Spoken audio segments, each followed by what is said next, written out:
இஸ்ராயேலர்கள் உயூனு மூசாவில். ஃபிரௌனுடைய பிடியிலிருந்து தப்பித்த இஸ்ராயேலர்கள் மூசா அலைஹிஸ்ஸலாம், ஹாரூன் அலைஹிஸ்ஸலாம் இருவரின் கீழ் சினாயில் தங்கியிருந்த உயூனு மூசா என்ற இடம்தான் இது.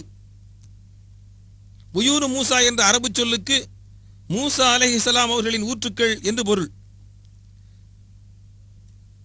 இஸ்ராயேலர்கள் 12 கோத்திரங்களாக இருந்தனர். ஒருவருக்கொருவர் சண்டையிடாமல் தண்ணீர் பிடித்துக் கொள்வதற்கு தனித்தனி இடங்கள் இருந்தன. அதில் ஒன்றுதான் இந்த கிணறு.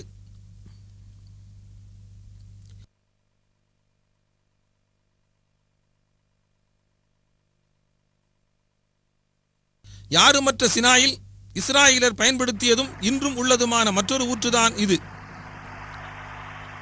இப்பொழுது நீங்கள் பார்ப்பது ஊற்றின் இடத்தில் சமீப காலத்தில் பொருத்தப்பட்ட ஒரு இருமடி குழாயின் சிறுபகுதி.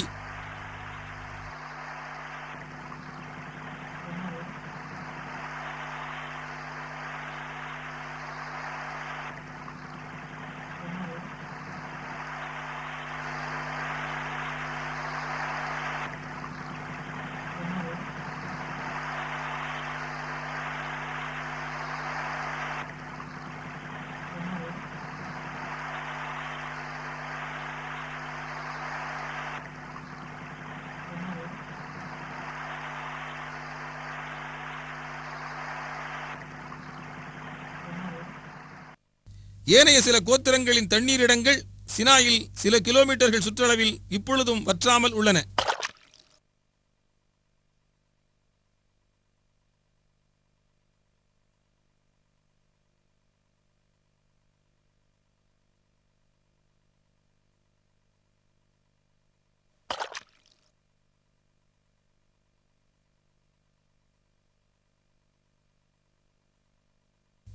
இது தண்ணீர் வற்றிய ஒரு ஊற்றின் இடம். தெற்கு சினாயிற்கு சென்ற இஸ்ராயேலரை மூசா அலைஹிஸ்ஸலாம் அவர்கள் மீண்டும் துவா பள்ளத்தாக்கிற்கு அருகில் உள்ள வாதிய ராஹ் என்ற இடத்தில் தங்க வைத்தார்கள். இது துவா பள்ளத்தாக்கிற்கு மூசா அலைஹிஸ்ஸலாம் அவர்களின் 2வது வருகையாகும். அந்த காலத்தில் இஸ்ராயேலர்களுக்கு தண்ணீர் பற்றாக்குறை ஏற்பட்ட போது அவர்கள் மூசா அலைஹிஸ்ஸலாம் அவர்களிடம் முறையிட்டனர். அதற்கு பின் நடைபெற்ற நிகழ்ச்சியை அல்லாஹ் திருக்குரானில் சூரத்துல் ஆராஃப் அத்தியாயம் 7 வசனம் 160 விவரிக்கின்றான். மூசாவின் கூட்டத்தாரை தனித்தனியாக 12 கூட்டங்களாக பிரித்தோம். மூசாவிடம் அவர்கள் குடிதண்ணீர் கேட்டபோது நாம் அவருக்கு உம்முடைய கைத்தடியால் அக்கல்லை அடிப்பீராக என்று வகி அறிவித்தோம். அவ்வாறு அடித்ததும் அதிலிருந்து 12 ஊற்றுகள் பொங்கி வந்தன. அவர்களில் ஒவ்வொரு வகுப்பாரும் தாம் நீர் அருந்தும் ஊற்றை குறிப்பறிந்து கொண்டார்கள். அதை பற்றித்தான் சுயஸ் கால்வாய் பல்கலைக்கழக ஆய்வு மையத்தின் அலுவலர் பேசிக் கொண்டிருக்கிறார். كده يسموه وادي ال40. اجتمعوا 40 ولي هنا في وادي ال40. بعدين عطشوا قال يا موسى احنا عطشنا. قال انا عليه الصلاه والسلام 40 يوم ميقات 40 يوم قال لميقات ربه 40 يوم امه. ايوه كتلهم وبعدين خبط لهم الصخره ب 12 عين. طلعوا 12 عين قالوا انا عايزين نشرب يا موسى. خبط 12 عين وبعدين شربوا من வாதி அர்பயின் என்ற பெயரில் அறியப்படும் இந்த பள்ளத்தாக்கில் அல்லாஹ்வின் கட்டளைப்படி இந்த கல்லில் தான் மூசா அலைஹிஸ்ஸலாம் அவர்கள் அடித்தார்கள். அந்த ஊற்றுக்களில் நீர் வடிந்த அடையாளங்கள் இப்பொழுதும் உள்ளன. அதன் பிறகு அவை நீர் வற்றி போயின. இது பள்ளத்தாக்கின் சுமார் 3 கிலோமீட்டர் அருகில் உள்ளது.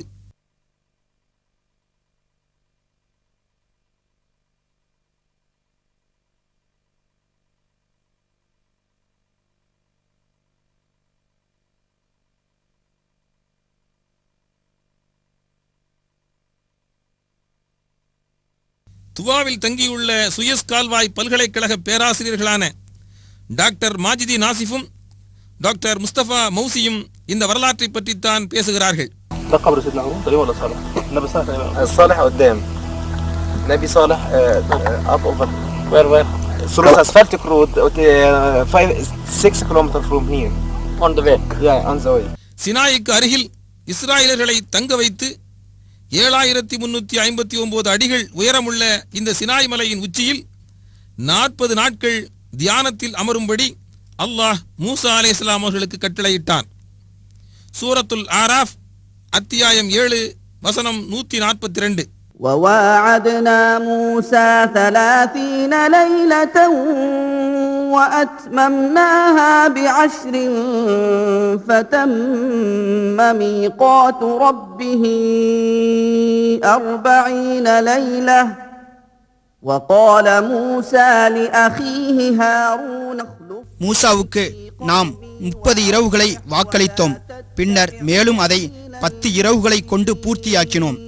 இவ்வாறாக அவருடைய இறைவன் வாக்களித்த காலக்கெடு 40 இரவுகளாக முழுமை பெற்றது. அப்போது மூசா தம் சகோதரர் ஹாரூனை நோக்கி, நீங்கள் என்னுடைய சமூகத்தாருக்கு என் கலீஃபாவாக இருந்து அவர்களை திருத்துவீர்களாக, குழப்பம் உண்டாக்குபவரின் வழியை பின்பற்றாதிருப்பீராக என்று கூறினார். ஹோரேப் என்று பைபிளில் கூறப்படும் இந்த மலையுச்சியில் மூசா அலைஹிஸ்ஸலாம் அவர்கள் தியானத்தில் இருக்கும் பொழுதுதான் அல்லாஹுவை பார்க்க வேண்டும் என்று அல்லாஹ்விடம் கேட்டார். அப்போது அல்லாஹ் கூறினான், உன்னால் என்னை காண முடியாது, ஆயினும் பக்கத்திலுள்ள அந்த மலையில் பார்க்கவும். அப்பொழுது அல்லாஹ் அந்த மலையில் வெளிப்பட்ட போது அந்த மலை தூள் தூளாகியது. அதை கண்டதும் மூசா அலைஹிஸ்ஸலாம் அவர்கள் மயங்கி விழுந்தார். பிறகு அவருக்கு மயக்கம் தெளிந்தது. அல்லாஹுவின் இருப்பை தாங்க முடியாமல் தூள் தூளாகிவிட்ட அந்த மலை சினாய் மலைக்கு அருகில் இந்த பள்ளத்தாக்கில் ஏதோ ஒரு இடத்தில் இருந்துள்ளது. இஸ்ராயலர் உள்ளிட்ட அக்கால மக்களை நேரான பாதையின் பக்கம் அழைத்துச் செல்ல அல்லாஹ் வானத்திலிருந்து தௌராத் என்னும் இறைமறையை மூசா அலைஹிஸ்ஸலாம் அவர்களுக்கு இறக்கி வைத்தது சினாய் மலையில்தான். மோசஸ் என்னும் மூசா அலைஹிஸ்ஸலாம் அவர்களுக்கு 10 கட்டளைகளையும் 10 கமாண்ட்மெண்ட்ஸ் இறக்கப்பட்டது இது சினாய் மலையில்தான் என்பதை கிறித்தவர்களும் நம்புகிறார்கள். அவற்றுள் மிக முக்கியமான கட்டளை பின்வருமாறு: பைபிள் பழைய ஏற்பாடு புறப்பாடு 20 யாத்திராகமம் வசனங்கள் 2 முதல் 5 வரை. உன்னை அடிமைத்தன வீடாகிய எகிப்து தேசத்திலிருந்து புறப்பட பண்ணின உன் தேவனாகிய கர்த்தர் நானே. என்னையன்றி உனக்கு வேறே தேவர்கள் உண்டாயிருக்க வேண்டாம். மேலே வானத்திலும் கீழே பூமியிலும் பூமியின் கீழ் தண்ணீரிலும் உண்டாயிருக்கிறவைகளுக்கு ஒப்பான ஒரு சொரூபத்தையாகிலும் யாதொரு விக்கிரகத்தையாகிலும் நீ உனக்கு உண்டாக்க வேண்டாம். وكتبنا له في الألواح